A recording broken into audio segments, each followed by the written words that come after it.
Mesdemoiselles, Messieurs, bonjour. Nous nous retrouvons pour poursuivre donc l'étude de ce membre supérieur avec les régions de l'épaule. Nous avons vu lors de derniers cours l'articulation scapulo-humérale et les articulations de l'épaule puisque la ceinture scapulaire est mobile. Et nous avons vu la région antérieure, c'est-à-dire la région pectorale qui est à cheval entre la paroi antérieure du tronc et le membre supérieur avec des muscles moteurs du membre supérieur, aussi la région deltoïdienne. Et bien maintenant, nous allons passer à la région postérieure qui est appelée la région scapulaire. Nous allons voir que cette région scapulaire va être fixée par des nappes musculaires très importantes qui sont communes avec le tronc. J'irai relativement vite dans la description de ces grands muscles périphériques du tronc, puisqu'ils sont vus avec les parois du tronc. C'est ici un rappel, mais ils ont une importance dans cette mobilité. Nous allons pour cela faire une vue postérieure d'un émitron, où nous pourrons placer les contours de la région scapulaire, avec notamment un relief que l'on sentira bien sous la peau, et qui est l'épine de la scapula, qui vient se terminer latéralement par la région de l'acromion. Puis nous trouverons la région du tronc, c'est-à-dire le bord ici latéral du tronc, qui s'évase progressivement vers le haut, puis c'est la région glutéale. Vers le bas, nous pourrons mettre comme relief ici la crête iliaque,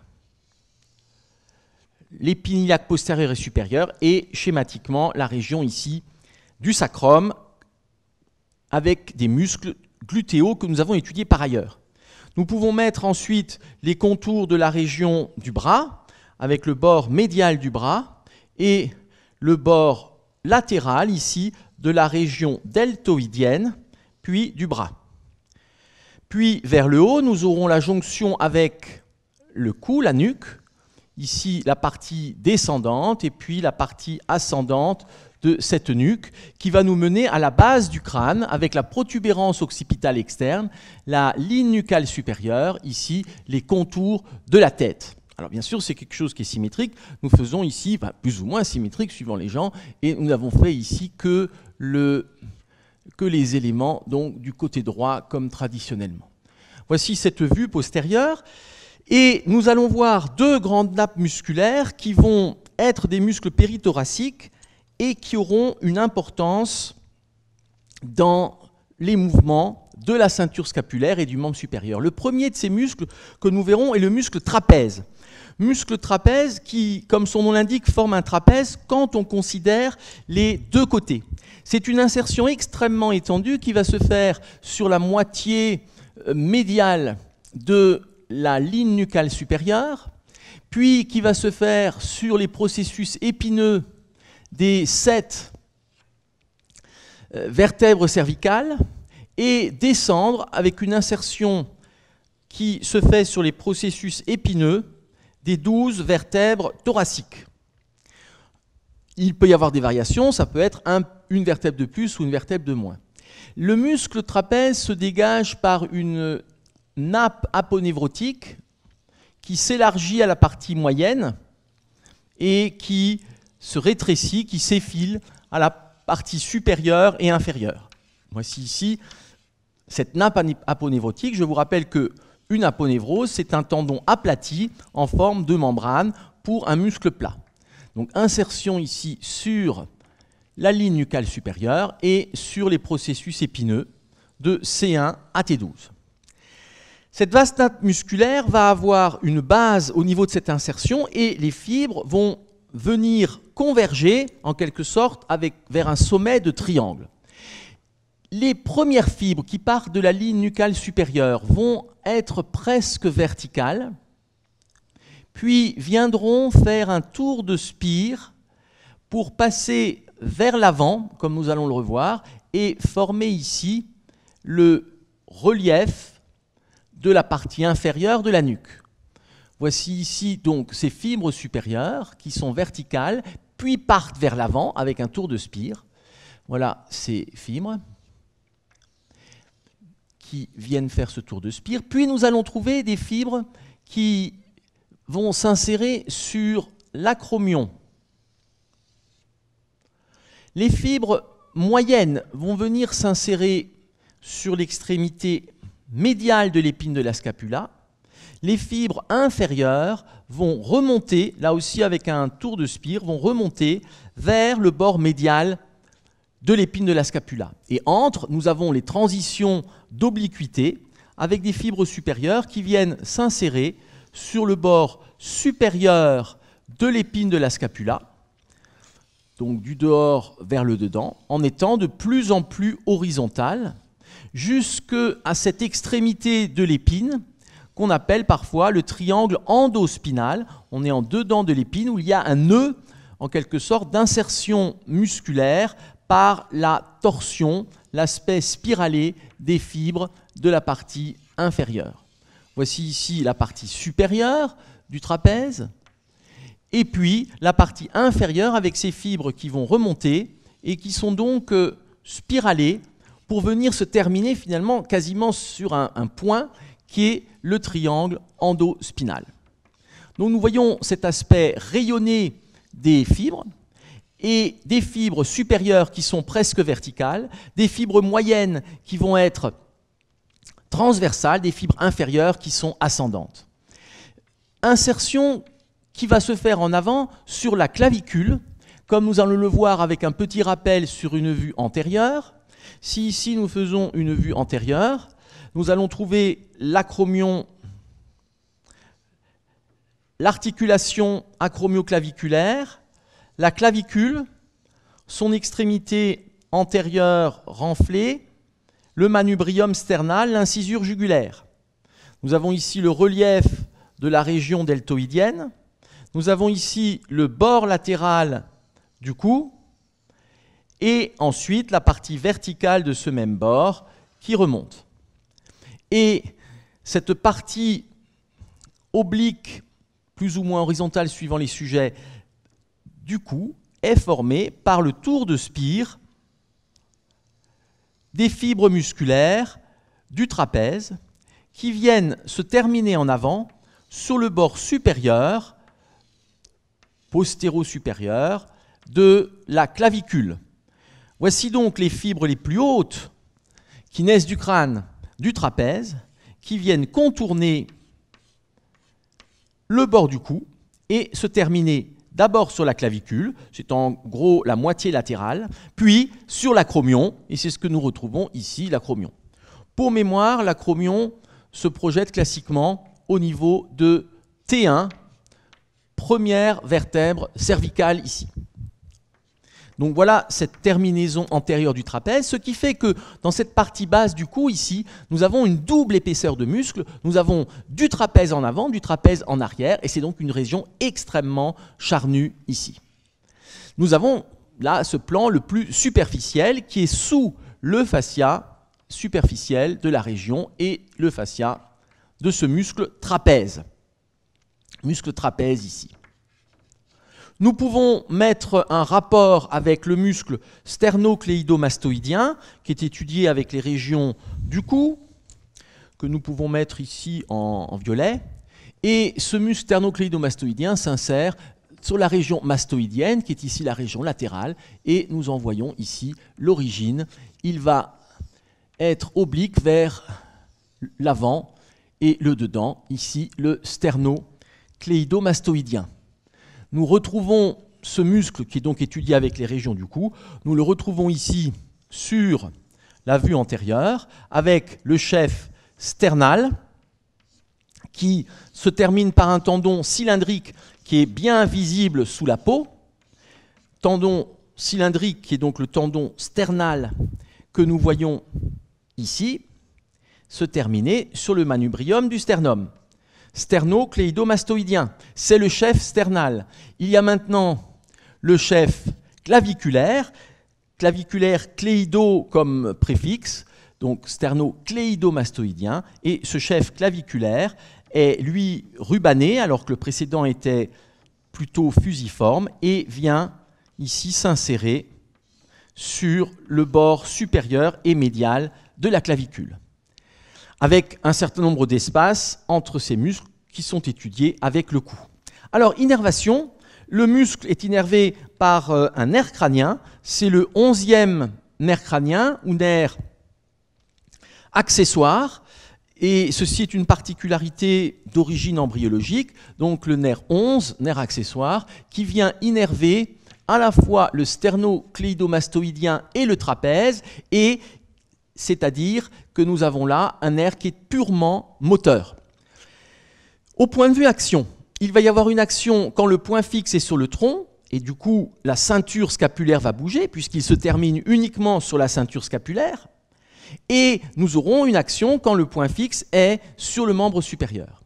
Donc, vous voyez que si les fibres supérieures se contractent, on va avoir une élévation de la clavicule et de la scapula. C'est hausser les épaules, ça c'est les trapèzes. Donc on peut même le travailler, vous prenez une barre, vous relevez les épaules, vous faites travailler ici votre portion supérieure du trapèze. Élévation de la ceinture scapulaire. Comme le bras et le membre supérieur est attaché à la ceinture scapulaire par l'articulation scapulomyrale, eh bien obligatoirement vous remontez aussi votre membre supérieur. Puis nous allons trouver les fibres moyennes. Quand les fibres moyennes se contractent, eh bien elles vont venir rapprocher les deux scapula, on appelle ça parfois de l'adduction, on rapproche vers le dedans, adduction des scapulas, et on peut aussi parler de rétropulsion des épaules. Donc avec le côté opposé, nous aurons ici l'aspect de trapèze, hein, si on prend les deux côtés. Donc nous avons ici les fibres moyennes qui font de l'adduction ou rétropulsion, on amène les épaules en arrière, notamment c'est un mouvement que l'on va voir dans le mouvement dit de rameur, particulièrement donc tous ces sports nautiques de rame. Et puis nous trouvons la partie inférieure qui elle va tirer la ceinture scapulaire vers le bas et qui est donc plutôt fixatrice. Quand le muscle se contracte dans son ensemble, il vient fixer la ceinture scapulaire et le membre supérieur, par exemple pour un certain nombre d'efforts que l'on peut faire. Ceci pour cette action qui se fait avec un point fixe sur le tronc. Nous pouvons avoir un point fixe maintenant sur le membre supérieur, et ceci peut se voir notamment dans le ramage.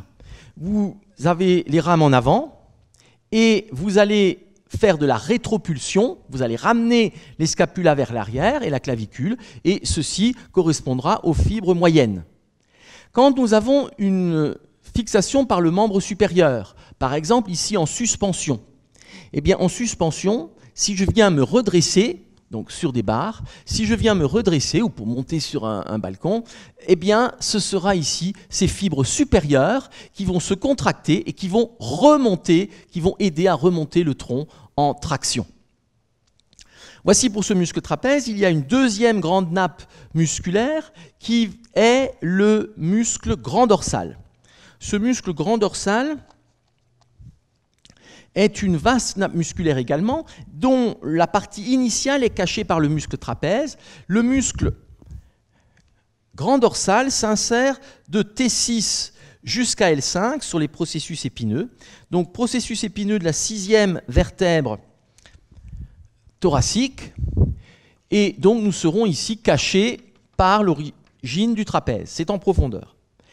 Et nous trouvons ensuite cette insertion qui se fait également par une aponévrose, c'est-à-dire une nappe tendineuse aplatie, T6, puis les 6 dernières vertèbres thoraciques, puis vertèbres lombales, les 5 vertèbres lombales, processus épineux, puis par un fascia qu'on appelle le fascia thoraco-lombaire qui vient s'insérer sur la partie postérieure du sacrum et de la crête iliaque. Comme je vous ai dit, on ne rentrera pas dans le détail complet de ce muscle ici. Il vient se dégager une partie aponévrotique, donc tendineuse, un tendon plat, que nous voyons ici, avec des fibres qui globalement seront orientées vers le haut et le dehors. Donc ici, c'est l'aponévrose d'insertion du muscle grand dorsal. Les 6 derniers processus épineux thoraciques les 5 processus épineux lombaux, puis insertion sur le sacrum et sur la partie postérieure de la crête iliaque. À partir de là, va se dégager une nappe musculaire très étendue, dont les fibres sont obliques vers le haut et le dehors, et vont venir former le bord latéral, ici, du tronc. Les fibres les plus basses vont être presque verticales, alors que les fibres les plus hautes, qui naissent de T6, sont presque horizontales, ce qui vient nous donner une nappe musculaire qui est d'aspect triangulaire, avec une convergence des fibres vers la terminaison. Donc les premières fibres sont presque verticales, puis les fibres les plus hautes au niveau thoracique sont de type horizontal. Voici cette nappe musculaire très étendue du muscle grand dorsal qui est aplati, et ce muscle grand dorsal peut être utilisé dans un certain nombre de cas comme lambeau en plastie, et également utilisé comme lambeau pour des plasties myocardiques, pour des plasties du myocarde. Car c'est un des rares muscles qui a la particularité, muscle strié, qui a la particularité de pouvoir venir s'adapter à des contractions répétitives, comme est le rythme cardiaque, par exemple, de 60 battements par minute. Voici ici cette nappe du muscle trapèze que nous pouvons représenter donc de cette façon. Les fibres viennent converger et viendront se terminer à la face antérieure de l'humérus, comme nous le redirons dans un instant. Si nous faisions un petit rappel de l'extrémité antérieure de l'humérus, voici ici la tête de l'humérus, voici ici le tubercule majeur, le bord médial, le bord latéral, tubercule majeur, tubercule mineur, berge latérale du sillon intertuberculaire, berge médiale, et le muscle grand dorsal vient se terminer ici, au niveau de la berge médiale du sillon intertuberculaire, grand dorsal. Nous le reverrons notamment aussi avec le bras. Voici donc pour ces éléments. Et au point de vue innervation, ce sont des branches postérieures des nerfs spinaux qui viennent ici prendre en charge de manière étagée sur la hauteur, qui viennent prendre en charge le muscle grand dorsal. Au point de vue action, lorsqu'il se contracte, il va amener le bras vers l'arrière, c'est-à-dire qu'il va faire de l'extension. Il va également, puisqu'il vient du dedans vers le dehors, il va ramener vers le bras vers le dedans, il fait de l'adduction, donc adducteur et extenseur. Si nous avons un point fixe qui se fait sur le membre supérieur, et ceci se retrouvera donc au ramage, on est en avant, on doit faire de l'extension, extension du bras, et bien là, c'est typiquement le grand dorsal qui travaille. L'autre cas de figure, on est ici en suspension sur les membres supérieurs, soit sur une barre au sport, soit pour grimper sur un balcon ou attraper un refend rocheux, et ici, les fibres vont venir tirer le tronc, vont venir remonter le tronc. Donc ces deux muscles larges, qui sont des muscles périthoraciques, ont à la fois une mobilité sur la ceinture scapulaire et sur le membre supérieur, et une mobilité sur le tronc, notamment en aviron ou dans les mouvements de type grimpé. Voilà pour ces deux grandes nappes musculaires qu'on étudie par ailleurs. Il y aurait ici la jonction avec les muscles de la paroi abdominale. Ici, le plus superficiel sera le muscle oblique externe, dont on voit les fibres obliques vers le bas et le dehors qui s'enroulent au bord latéral, donc oblique externe, qui s'enroule au bord latéral du thorax. Ici, le muscle grand dorsal. Et nous trouvons ici un petit triangle qui s'appelle classiquement le triangle de Jean-Louis Petit. Et dans ce petit triangle qui est limité, vous le voyez, par le bord inférieur de l'oblique externe par le bord inférieur de l'aponévrose du grand dorsal et en bas par la crête iliaque, eh bien, nous voyons un muscle plus profond qui sera ici le muscle oblique interne dont les fibres sont perpendiculaires à l'oblique externe, c'est-à-dire qu'elles remontent vers le haut et le dehors. Classiquement, cette zone qui est moins couverte puisqu'il y a la couche de l'oblique externe qui manque, ce petit triangle ici, classiquement, peut être un siège de hernie postérieure qui sont très rares. Nous pouvons ensuite compléter cette région en plaçant le muscle deltoïde dont nous avions parlé la dernière fois. Nous avions dit qu'il y avait un chef claviculaire que nous avons vu, donc ici le chef claviculaire. Nous avons vu le chef acromial, je mets juste ici les origines, le chef acromial, le chef claviculaire, donc que nous avions évoqué, et nous avions dit qu'il formait un cornet musculaire qui se poursuivait sur l'arrière, et ceci, nous allons le voir à présent sur cette vue, le muscle deltoïde vient couvrir toute la région. Donc ici, nous sommes sur le deltoïde avec le chef claviculaire, le chef acromial. Nous trouvons ici le chef acromial du deltoïde. Et nous voyons maintenant en prolongation le chef spinal, spina épine, le chef spinal qui s'insère sur le bord inférieur de l'épine de la scapula. Bord supérieur de l'épine, le trapèze, bord inférieur, le chef spinal, on dit aussi chef postérieur, du muscle deltoïde, ici, qui vient recouvrir la région et qui vient cacher la terminaison du grand dorsal. Voici ici ce muscle deltoïde, avec ses fibres qui vont être obliques vers le bas et le dehors, et c'est une forme triangulaire de ce chef postérieur. Ce chef postérieur fera principalement de l'extension, puisqu'on est en arrière, et l'ensemble du muscle vient former, quand il se contracte dans sa totalité, vient provoquer de l'abduction. Nous allons ici pouvoir refaire une toute petite synthèse sur ce muscle deltoïde. Donc muscle deltoïde qui vient former ce cornet à la face latérale de l'épaule. Donc quand on prend ici les contours de l'épaule, nous avions vu cet aspect de cornet du deltoïde. Et ce muscle a donc trois chefs, le chef acromial, on l'a dit, qui est de type multipéné, chef antérieur ou claviculaire, chef postérieur ou spinal, que nous voyons ici.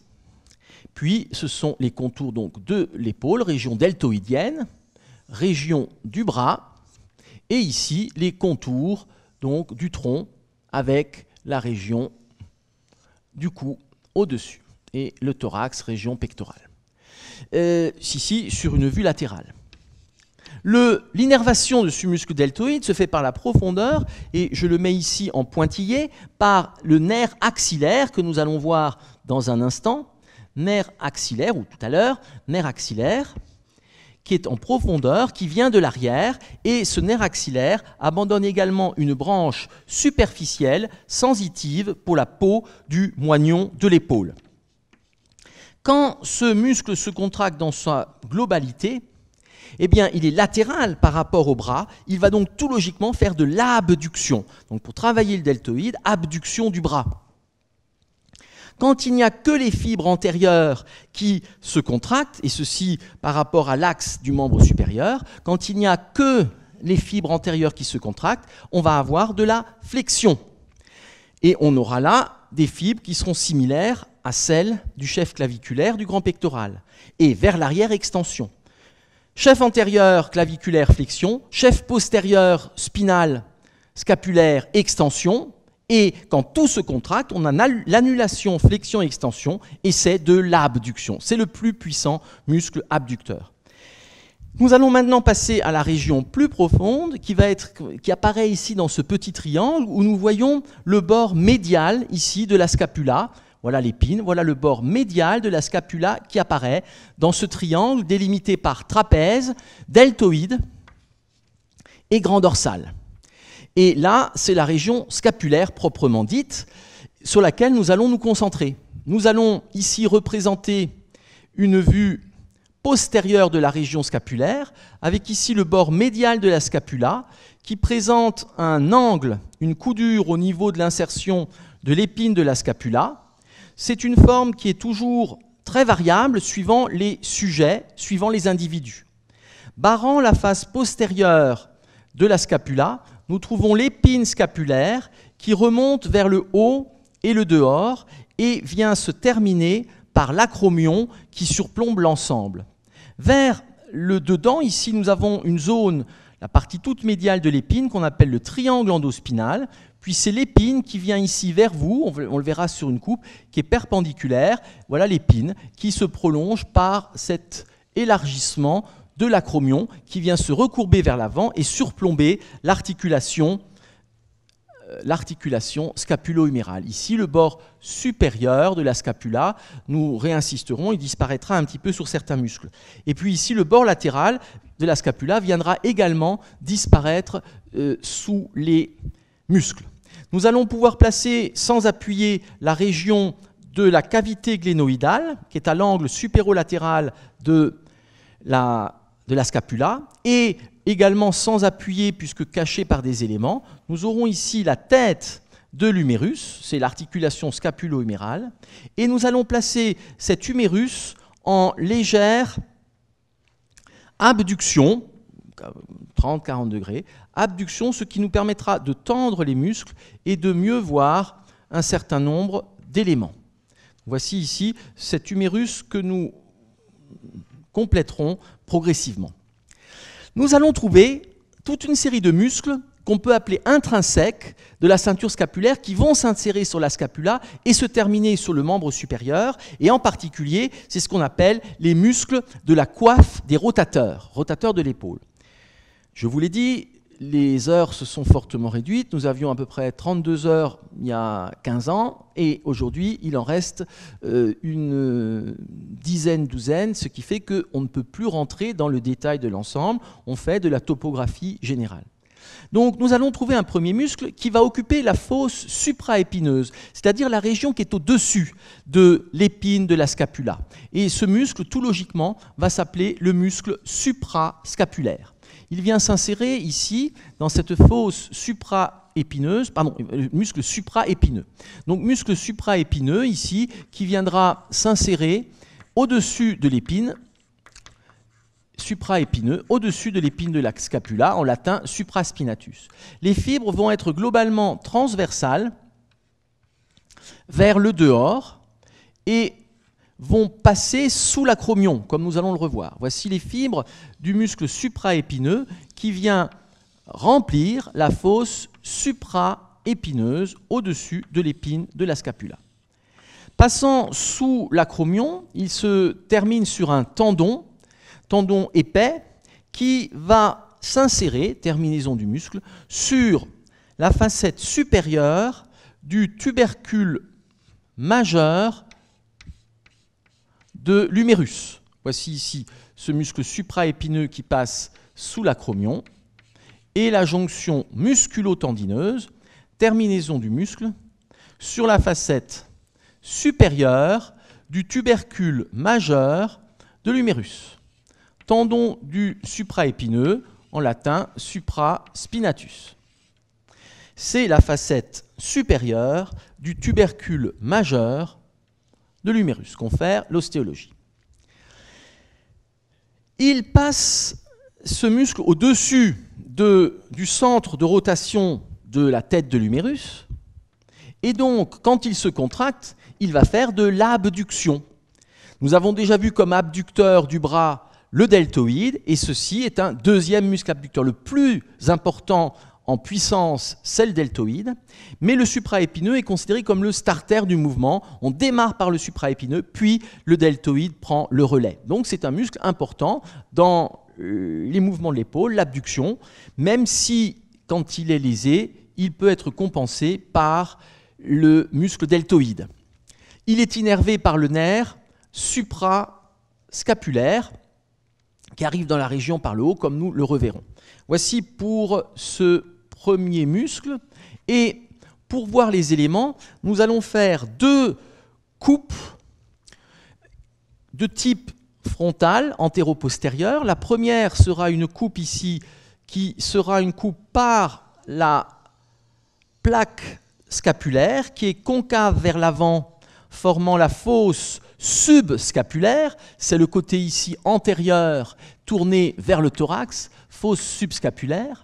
Puis, à la face postérieure de la scapula, nous allons trouver l'insertion de l'épine de la scapula, qui est perpendiculaire, épine de la scapula que voici, et qui vient donc délimiter une fosse supraépineuse et une fosse infraépineuse. C'est un os plat, donc un petit peu d'os cortical, et au centre de l'os spongieux. C'est une coupe donc sagittale de type antéro-postérieur, bon, un petit peu oblique, on va dire elle est un petit peu schématique, mais une coupe sagittale passant par la scapula, ici. Donc, sur cette coupe, nous allons voir, dans la fosse supraépineuse, nous allons voir le muscle supraépineux, ici, qui remplit la fosse supraépineuse, muscle supraspinatus, ici. Supraépineux, et à chaque fois, nous allons trouver, on ne le redit pas toujours, mais il n'y a jamais de muscle sans fascia. Le fascia peut être plus ou moins épais. Fascia qui est donc l'enveloppe fibreuse. Voici ici le fascia du muscle supraépineux. Puis, nous allons trouver en dessous de l'épine, en symétrie en quelque sorte, le muscle infraépineux. Muscle infraépineux ou infraspinatus, qui va occuper la fosse infraépineuse sur la plus grande partie de sa surface, laissant dégager la pointe vers le bas de la scapula, appelée également apex. C'est une nappe triangulaire qui est placée sous l'épine et dont les fibres supérieures sont presque horizontales et les fibres inférieures vont remonter obliquement vers le haut et vers le dehors. Voici les fibres de ce muscle, donc, qui, pour les plus supérieures, sont presque horizontales et qui sont de plus en plus obliques au fur et à mesure que l'on descend. Nappe musculaire, donc triangulaire, qui vient converger latéralement vers sa terminaison, qui se fait par un tendon sur la surface intermédiaire ou surface moyenne de la grosse tubérosité qu'on appelle maintenant le tubercule majeur de l'humérus, c'est-à-dire à la face postérieure et juste en dessous de la terminaison du muscle supraépineux. Voici ici la convergence vers le tendon qui vient se terminer sur la facette moyenne, intermédiaire, du tubercule majeur de l'humérus. Tubercule majeur de l'humérus, ici. Ce muscle va être également innervé, comme le supraépineux, par une branche du nerf suprascapulaire. Au point de vue action, nous sommes à présent, comme vous le voyez, en arrière juste du centre de rotation de la tête. Et donc, ce sera là un muscle qui n'aura plus d'action d'abduction, puisqu'on est au niveau du centre de rotation, mais passant en arrière de la diaphyse humérale, ce sera un muscle rotateur latéral de l'épaule, plus précisément un muscle rotateur latéral du bras. Donc rotation latérale du bras, ça sera en particulier le muscle ici infraépineux. Puis nous allons trouver en dessous, on va le placer directement sur la coupe, nous allons trouver ici donc ce muscle infraépineux qui vient s'insérer dans la fosse infraépineuse sur sa presque totalité, laissant dégager une petite zone inférieure et latérale.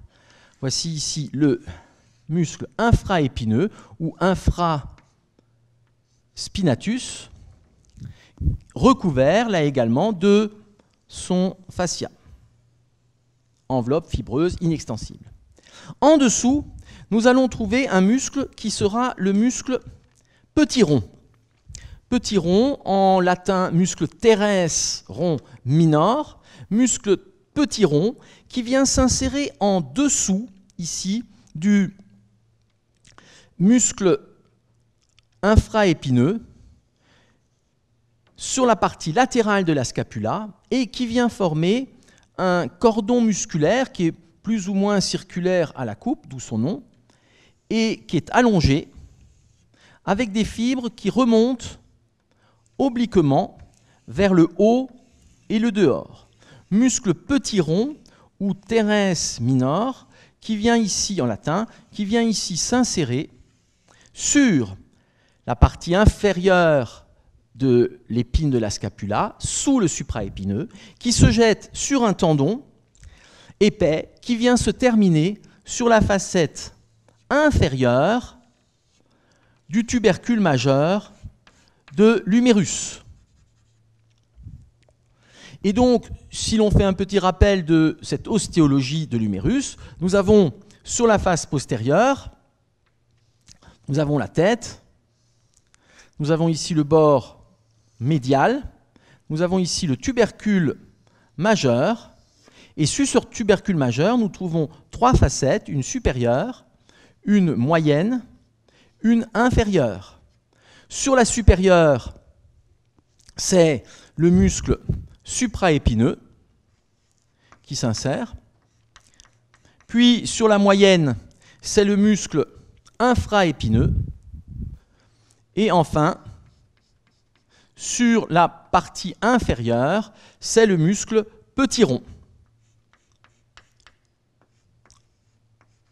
Il reste une zone libre ici en dessous, sur laquelle nous allons trouver un muscle qui est le muscle grand rond. Le muscle grand rond, en latin, teres major. Ce muscle grand rond va se terminer sur la face antérieure de l'humérus, contrairement au précédent, et nous allons, pour mieux marquer cet aspect antérieur, placer l'origine d'un muscle que nous verrons avec le bras, qui est le chef-long du muscle triceps. Voici ici le chef-long du triceps, que nous verrons bien sûr avec le bras, qui s'insère sur le tubercule infraglénoïdal, donc qui est en avant ici du muscle petit rond. Voici le chef-long du triceps brachial. Chef-long du triceps brachial, qui vient donner naissance au corps, qui est le corps musculaire du triceps de l'ocre. Voilà ici le corps musculaire du triceps brachial, donc muscle que nous réétudierons par la suite. Ici donc, triceps brachial, chef long, triceps brachial, ici le petit rond, ici l'infraépineux, ici le supraépineux. Le grand rond vient s'insérer donc dans la zone laissée libre ici, en dessous du petit rond, en laissant toujours encore dégager la partie inférieure, la pointe.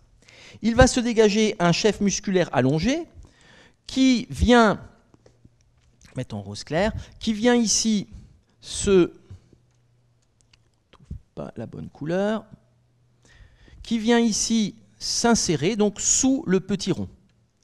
Ça c'est du blanc, on va mettre ça comme ça.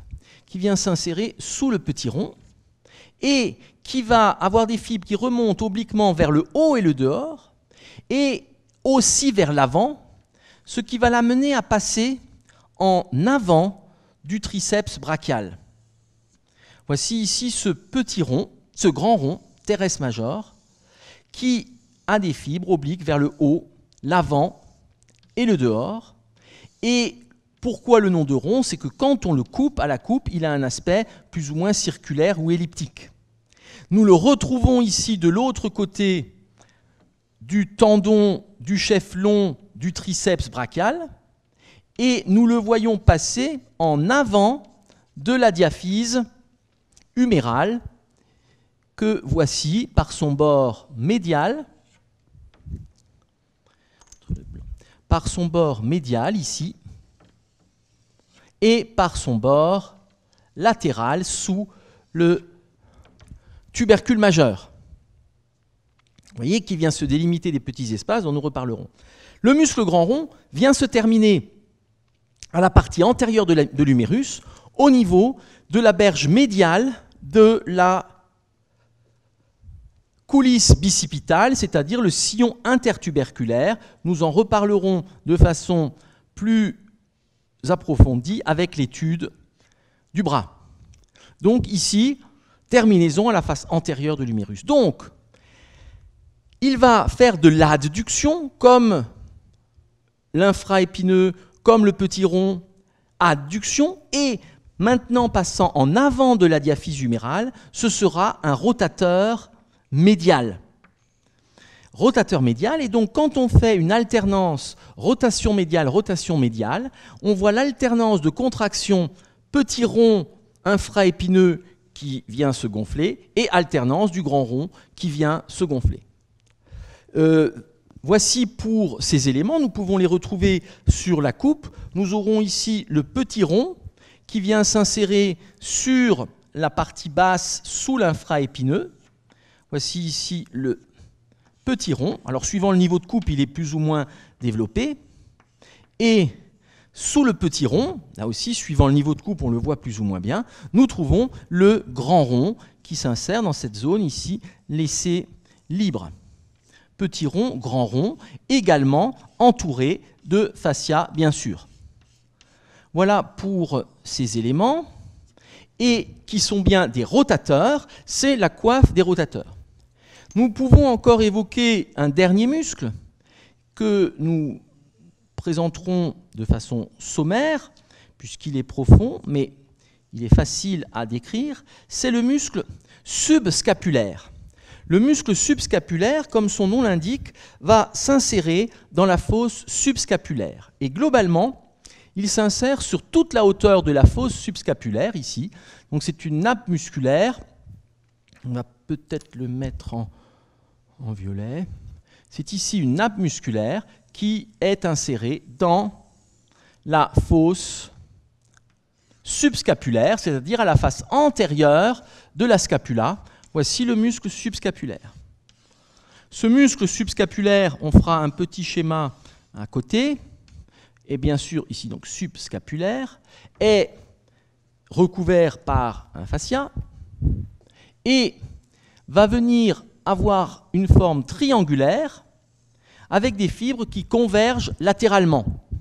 Nous allons faire ici un petit schéma d'une vue antérieure de la scapula, où nous aurions donc la région de la cavité glénoïdale, le bord supérieur avec le processus coracoïde et son coude à 90 degrés, une région ici du bord supérieur de la scapula, le bord latéral, le bord médial avec son angulation au niveau de l'insertion de l'épine. C'est ici une vue antérieure. Et nous allons trouver sur l'ensemble de cette région, latéralement bien sûr la tête de l'humérus, le tubercule majeur, le bord médial de l'humérus, que je mets maintenant en position ici verticale. Nous avons le tubercule majeur d'une part, supérolatéral. Nous avons le tubercule mineur qui est inférieur et médial. Entre les deux, le sillon intertuberculaire. La tête ici, et nous trouverons donc la capsule. Ce muscle infraépineux va s'insérer donc sur toute la fosse infraépineuse, laissant juste une petite bande médiale libre, et va présenter une forme triangulaire avec des fibres qui viennent converger vers la terminaison qui est latérale, terminaison qui se fait sur le tubercule mineur de l'humérus, et c'est le seul muscle qui s'insère sur le tubercule mineur. Muscle infraépineux qui, par sa terminaison sur le tubercule mineur, vient donc passer en avant de l'humérus. Quand il se contracte, il fera légèrement de l'adduction, mais surtout, ce sera un rotateur médial du bras, rotateur médial au niveau de la scapulo-humérale. Voici ici ce muscle subscapulaire, donc qui est facile, puisqu'il tapisse toute la face antérieure profonde de la scapula. C'est aussi ce qu'on appelle parfois la face thoracique, puisqu'elle est tournée vers le thorax. On en reparlera la prochaine fois avec la fosse axillaire. Le muscle vient converger, qui a plusieurs faisceaux, donc simplifions ici. Le muscle vient converger pour se terminer sur son tendon, qui s'insère sur le tubercule mineur de l'humérus, et c'est le seul muscle qui se termine à ce niveau-là. Vu de l'avant, le supraépineux se termine ici, au niveau de la facette supérieure du tubercule majeur. Voici ici l'insertion du supraépineux. Supraépineux que nous avons mis en orange. Voici ici le supraépineux. Donc nous sommes là sur le muscle infraépineux qui est innervé par des branches collatérales du plexus brachial, notamment nerf subscapulaire, et qui fera donc de la rotation médiale. Donc en rotation latérale, on a l'infraépineux, le petit rond. En rotation médiale, on a le grand rond et l'infraépineux. Nous pouvons voir cela sur une coupe qui passerait par le milieu de l'articulation scapulo-humérale. C'est une vue latérale de la cavité glénoïdale que nous avons déjà faite et que nous pouvons reprendre ici pour placer les muscles et voir les rapports avec ce qu'on appelle la voûte coraco-acromiale que nous avions évoquée. Nous pouvons ici rappeler cette vue, ce ne sera pas à la même échelle, c'est agrandi. Nous allons trouver ici la vue latérale de la cavité glénoïdale avec cette forme dite piriforme, qui est elliptique et renflée vers le bas, et souvent une forme d'échancrure vers l'avant. Ici, nous sommes donc sur du cartilage articulaire, cartilage hyalin. L'ensemble est complété en périphérie par le labrum, qui est donc une structure fibrocartilagineuse avec un aspect triangulaire à la coupe, et dont la base, une des trois faces, vient s'insérer au pourtour de la cavité glénoïdale. Zone donc de fragilité et de pathologie douloureuse ou de blocage de l'épaule, lésée aussi lors, bien sûr, des luxations, notamment des luxations récidivantes, que l'on peut maintenant bien explorer grâce à l'arthroscan, anciennement l'arthrographie, l'arthroscan, l'IRM et l'arthroscopie de l'épaule. Au pôle supérieur de la cavité glénoïdale, nous trouvons ici le tubercule supraglénoïdal sur lequel s'insère le chef long du biceps, et en dessous nous trouvons le tubercule infraglénoïdal où s'insère le chef long du triceps que nous avons vu. Nous pouvons placer la capsule articulaire qui vient englober l'insertion ici du chef long du biceps, comme nous pourrons le redire, mais qui laisse exclu l'insertion du chef long du triceps. Voici ici la capsule, et il y a vers l'avant, nous l'avions dit, entre les faisceaux ligamentaires, souvent un espace où viendra passer une prolongation synoviale, comme nous allons le voir. La membrane synoviale, que je représente en rouge, est donc accolée à la face profonde de la capsule, ne recouvre pas le cartilage, vient laisser dégager le tendon du biceps et ici va venir vers l'avant former une prolongation. Le rouge ici passe mal sur le vernis du tableau. Voici ici cette prolongation vers l'avant qui sera la bourse séreuse du muscle subscapulaire. Je vais passer avec un autre... avec un rose, ici, prolongation de la synoviale qui viendra former la bourse séreuse subscapulaire. Et donc, quand on fait une arthrographie, cette bourse vient se remplir. Nous allons pouvoir placer vers le haut la section, ici, du tendon du chef long du biceps, dont nous reparlerons, chef long du biceps, et vers le bas, nous aurons coupé ici l'insertion du chef long du triceps, ici, que nous aurons sectionné. Nous pouvons placer, d'un point de vue relief osseux, vers l'avant et le haut, c'est le processus coracoïde, comme nous l'avons vu avec l'articulation scapulomérale, avec une portion verticale qui remonte vers le haut et aussi vers l'avant, et une portion horizontale qui vient se diriger ici vers vous, c'est-à-dire latéralement. Et puis, à la face postérieure, nous trouvons l'insertion de l'épine, qui vient se prolonger latéralement par la lame de l'acromion qui est horizontale. Voici l'acromion qui prolonge l'épine, épine qui est perpendiculaire à la plaque scapulaire. Et dessous, nous avons ici les contours antérieurs et postérieurs de la région scapulaire. L'avant est ici à droite. et le haut. Donc, nous avions vu avec les articulations que vers le haut, il y a un ligament qui est un faux ligament puisque ce n'est pas une structure articulaire. Nous sommes au sein d'un même os, mais on l'appelle quand même ligament, qui est le ligament coraco-acromial et qui vient former la voûte de la région. Nous pouvons voir que dans cette région qui est la fosse supraépineuse et sous l'acromion vient passer le muscle supraépineux.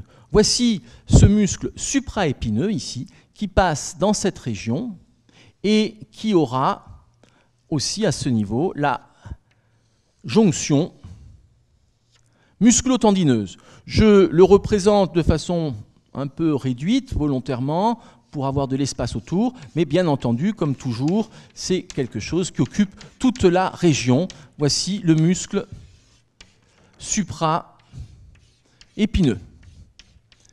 Muscle supraépineux. Et donc nous voyons que ce muscle supraépineux domine la région de l'articulation scapulo-humérale, et donc il est bien dans l'axe supraépineux, il est bien dans l'axe de l'humérus, ce qui fait qu'il va provoquer de l'abduction, comme nous l'avons dit.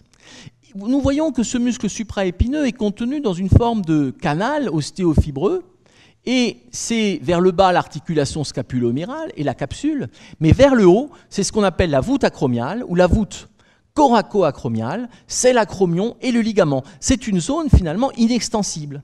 Et lors de mouvements répétés et avec les années, on peut ici avoir des lésions de la jonction musculo-tendineuse et une rupture du supraépineux. Souvent, c'est l'homme vers 50 ans, notamment qui joue avec des sports répétitifs type tennis, et qui tout d'un coup peut avoir des douleurs, mais aussi on va trouver une amyotrophie. Le muscle s'est rompu et vient se rétracter, et c'est ici ce qu'on appelle la rupture de la coiffe des rotateurs. Donc en fait, quand on parle de rupture de la coiffe des rotateurs, cela correspond à une rupture du muscle supraépineux dans sa jonction musculo-tendineuse, c'est-à-dire sous la voûte coraco-acromiale. Donc on dit des rotateurs, mais en pratique, c'est essentiellement le muscle supraépineux qui est touché. Coiffe des rotateurs, supraépineux, et donc on peut intervenir à la fois sur la réparation du muscle quand c'est relativement frais, et sinon, on peut aussi intervenir sur la forme de la voûte coraco-acromiale pour essayer d'éviter les conflits. Nous pouvons trouver en dessous, toujours dans cette coiffe des rotateurs, et la coiffe c'est bien un ensemble, nous allons trouver le muscle infraépineux qui sera ici sous l'épine. Muscle infraépineux. Et donc on est là proche de la jonction musculo-tendineuse, et donc les éléments tendineux viennent être accolés à la capsule en la renforçant, capsule scapulo-humérale, ici infraépineux, et donc les tendons viennent aider à la coaptation de l'articulation scapulo-humérale. En dessous, nous trouvons le muscle petit rond, ici. Le grand rond ne fait pas partie de manière tout à fait stricte de la coiffe des rotateurs, même si les rotateurs, il est un petit peu plus en dessous. Voici le petit rond.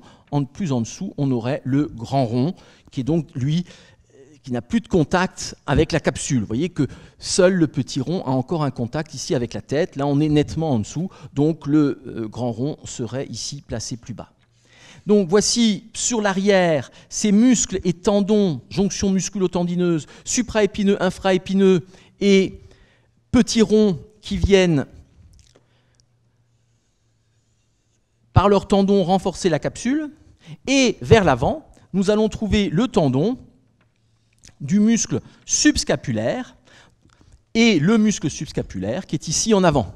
Voici le muscle qui vient, comme nous l'avons vu tout à l'heure, être placé à la face antérieure ici de la capsule, muscle, puis jonction musculo-tendineuse, puis tendon du muscle subscapulaire qui appartient à la coiffe. Voici cette coiffe des rotateurs, et nous l'avions dit, il y a une instabilité dans cette articulation scapulo-humérale par le fait que nous avons un tiers de sphère qui s'articule avec un sixième de sphère, c'est-à-dire quelque chose de presque plat. Donc les ligaments vont avoir de l'importance, et ici nous aurons une coaptation active, contrairement à la hanche où il y a surtout une coaptation osseuse 2/3 de sphère pleine dans une demi-sphère creuse. Voici donc cette coiffe des rotateurs, et encore une fois, la rupture de la coiffe, c'est essentiellement la rupture du muscle supraépineux. Nous pouvons ensuite placer des rapports qui vont être les muscles voisins. Nous pouvons rappeler bien sûr la présence du muscle trapèze.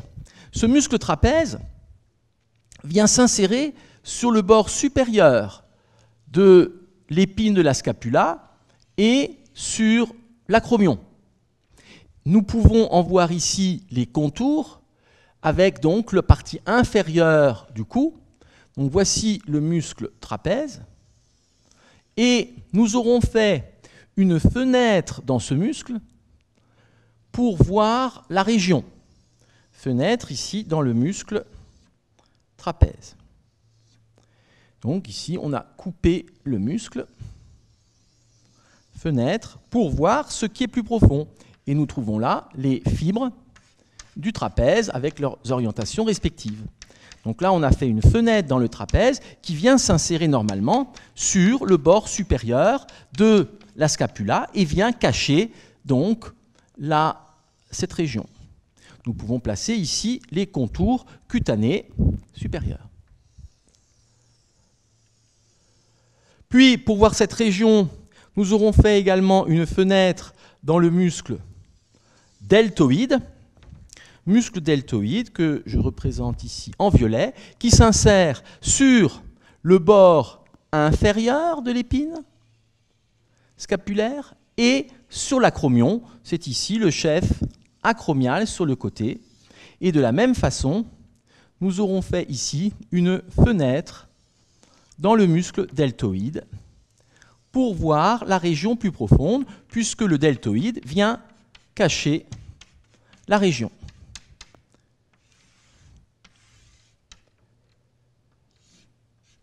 Ici donc le deltoïde, ici le trapèze que nous avons coupé.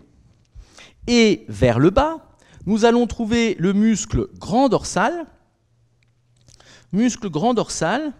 qui, par ses fibres les plus supérieures, qui sont pratiquement horizontales, qui naissent sur T6, viennent longer l'apex de la scapula, la pointe, avec souvent une insertion accessoire à ce niveau. Donc c'est les fibres ici les plus supérieures du grand dorsal. Et nous voyons ce grand dorsal remonter ensuite vers le haut et le dedans et se jeter sur son tendon qui s'enroule autour du grand rond. Donc il y a un aspect spiralé, voilà le bord latéral du grand dorsal. Donc ici, ce muscle grand dorsal, sa partie supérieure, donc, grand dorsal, qui recouvre l'ensemble et qui se termine sur un tendon qui vient s'enrouler de l'arrière vers l'avant autour du grand dorsal, donc un aspect spiralé, autour du grand dorsal pour se terminer sur le sillon intertuberculaire, comme nous l'avons dit.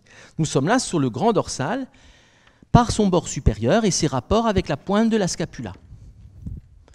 En ouvrant ces éléments, nous allons voir des muscles qui appartiennent aux parois du tronc, que je ne fais que citer ici, qui sont des muscles fixateurs de la scapula.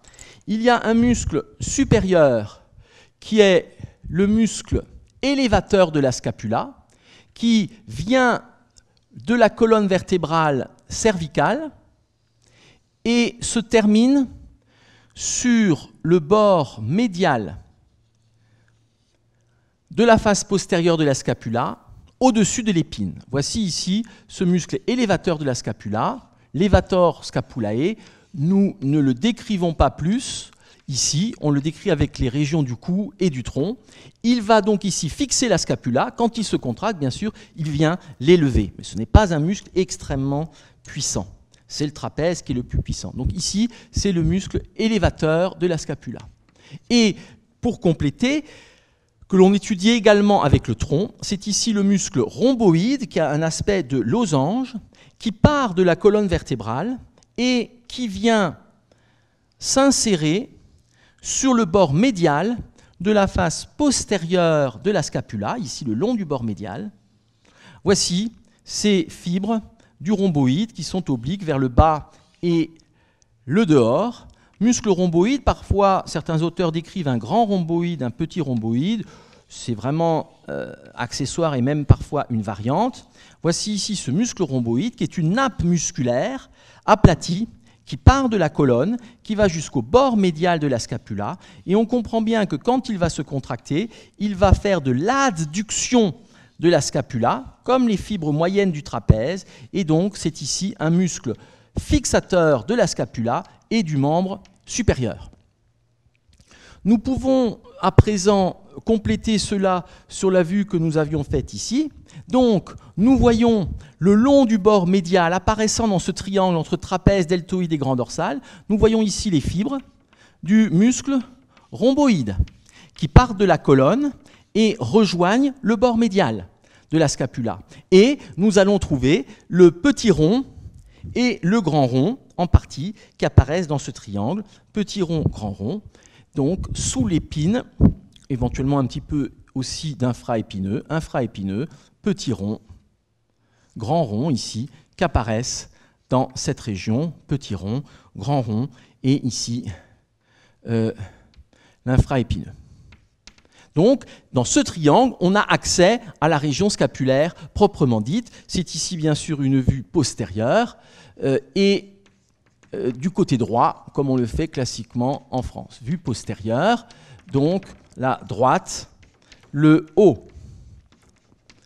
Nous pouvons terminer maintenant par l'évocation des pédicules vasculonerveux qui seront ici intéressants par des régions de passage. En effet, vous voyez qu'ici, il y a des fentes qui viennent se créer entre le petit rond, le triceps et le grand rond.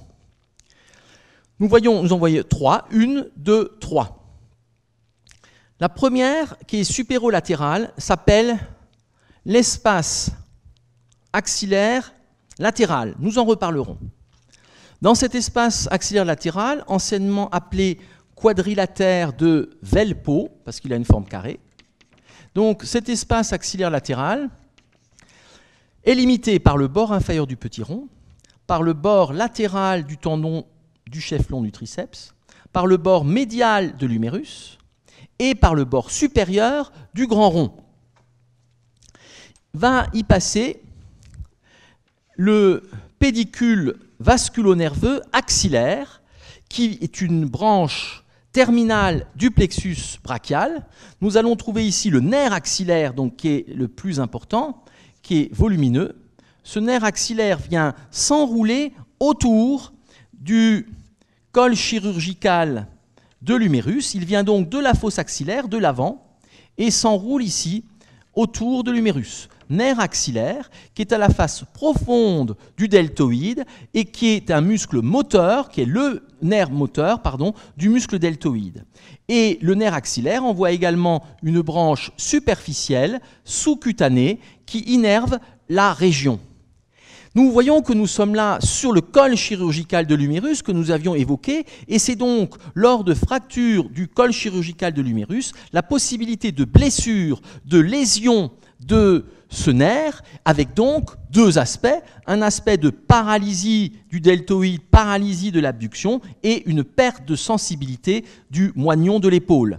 C'est donc là quelque chose, lors d'un traumatisme de la région, luxation, fracture de l'humérus, il est fondamental de tester abduction, le point de vue moteur, et de tester la sensibilité de la région, l'aspect sensitif lié au nerf axillaire.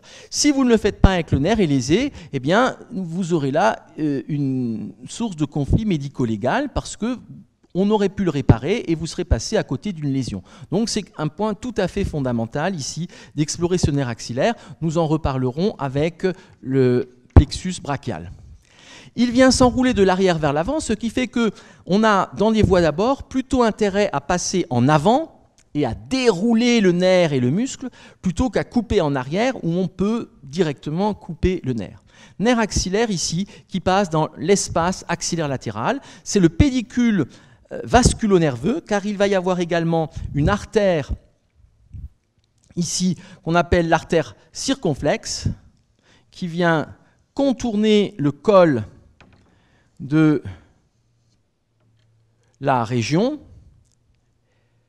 et une veine circonflexe ici. Donc, nerf axillaire ou circonflexe, pédicule vasculonerveux, axillaire ou circonflexe, qui cravate le col chirurgical de l'humérus. Puis, nous allons trouver dans l'espace axillaire médial, qui a une forme triangulaire, qui est ici limité en haut par le bord inférieur du petit rond, en bas par le bord supérieur du grand rond, en dehors par le bord médial du tendon du triceps. Dans cet espace triangulaire, c'est essentiellement une artère qui passe, et ce sera ici l'artère notamment subscapulaire, ici, que l'on voit s'engager dans la région et qui viendra former des anastomoses avec les autres pédicules artérielles. Je n'entre pas dans le détail, même si c'est important, car il y a là des zones qui vont servir pour des lambeaux en chirurgie plastique. Et le dernier espace ici, c'est la fente humérotricipitale, qui est triangulaire, allongée, son nom l'indique, fente, ou espace humérotricipital, entre le bord médial de l'humérus, le bord latéral du triceps brachial et le bord inférieur du grand rond. Et à ce niveau, nous voyons s'engager, venant du plexus brachial et donc que nous reverrons, nous voyons s'engager le volumineux nerf radial qui se destine à la face postérieure du bras et de l'avant-bras. C'est un volumineux nerf, ici, le nerf radial, qui sort donc par cette fente humérotricipitale, nerf que nous reverrons avec le plexus brachial et avec la région postérieure du bras. Voici ici ce volumineux nerf radial qui passe dans la fente humérotricipitale. Il est accompagné par une artère et des veines qui est l'artère profonde du bras ou artère brachiale profonde, ici, et veine brachiale profonde. Nous en reparlerons avec l'étude de ces régions. Voilà pour cet ensemble. Il y a encore un dernier point que nous pouvons évoquer. Il y a des artères qui viennent tout autour. Nous avons ici notamment une artère dorsale de la scapula qui vient faire un cercle artériel autour de la scapula, ici, qui vient de branches de l'artère subclavière, et nous allons évoquer l'arrivée dans la région par un endroit qui est au bord supérieur de la scapula, du pédicule suprascapulaire. Donc si l'on fait cela sur une vue, ce serait ici sur cette vue, donc on peut le mettre ici, voilà les éléments. Nous pouvons voir ici cette petite incisure qu'on appelle l'incisure scapulaire, qui est placée en dedans du processus coracoïde. Je vais juste placer ici la capsule articulaire scapulo-humérale, qui est donc renforcée par les différents tendons de la coiffe des rotateurs. Donc ici, là, il y a cette petite incisure, et je vais faire un agrandi de cette incisure. Donc, nous avons ici la cavité glénoïdale. Nous avons ici le tubercule supraglénoïdal, chef long du muscle biceps brachial, donc tubercule supraglénoïdal, chef long du biceps brachial. Le processus coracoïde recourbé en bec de corbeau, d'où son nom corax, coracos le corbeau. En dedans, nous trouvons l'incisure scapulaire ou suprascapulaire. Et au niveau de ces incisures, nous trouvons un petit pont fibreux qui vient passer ici pour délimiter finalement un canal ostéofibreux. Et à ce niveau de l'avant vers l'arrière, nous voyons s'engager le nerf suprascapulaire. Nerf suprascapulaire qui passe donc ici à ce niveau et qui peut se retrouver comprimé. C'est là ce qu'on appelle un syndrome canalaire. Il peut se trouver comprimé par ce petit ligament. Et qu'est-ce que cela va provoquer ? C'est un nerf qui est principalement moteur, et on aura donc des troubles de la motricité ou de la trophicité, du supraépineux et de l'infraépineux, et des douleurs dans la région. Donc, nerf ici suprascapulaire qui passe dans l'incisure coracoïdienne ou incisure suprascapulaire sous un pont. Et donc, chirurgicalement, quand il y a ce syndrome canalaire, on peut aller simplement couper le ligament pour libérer le nerf. Si l'on regarde la scapula de l'autre côté, nous allons voir que ce nerf va descendre pour innerver infraépineux et supraépineux. Nous pouvons également évoquer un pédicule artériel et veineux suprascapulaire, mais la particularité, c'est que artère et veine ne passent pas sous le ligament et donc ne sont pas comprimés. Il y a seulement le nerf qui passe ici sous ce ligament, ici ce ligament qui peut former un syndrome canalaire. Si l'on regardait ce qui se passe sur la vue postérieure, eh bien, un tout petit schéma sur la vue postérieure, nous aurions ici le bord médial de la scapula, le bord supérieur. On va réséquer une partie de l'épine pour voir la région latérale. Voici ici l'incisure, voici ici le processus coracoïde. On a donc coupé une partie de l'épine et de l'acromion. Voici ici la cavité glénoïdale. Ici, c'est une vue postérieure de la scapula. Ici, c'est une vue antérieure. Et nous allons trouver ce petit pont ici fibreux et nous voyons le nerf suprascapulaire qui vient passer ici verticalement dans la fosse supraépineuse puis dans la fosse infraépineuse en innervant muscles supraépineux et muscles infraépineux. Il passe au bord latéral de l'épine juste sous l'acromion. Ici, le nerf suprascapulaire également. Voilà globalement pour cette région postérieure, région scapulaire. Et la prochaine fois, nous allons regarder ce qu'il y a en profondeur, la fosse axillaire, en reprenant les parois, région pectorale, région axillaire, et en reprenant le contenu, c'est-à-dire artère axillaire, veine axillaire, les lymphatiques et le plexus brachial. Je vous remercie pour votre attention.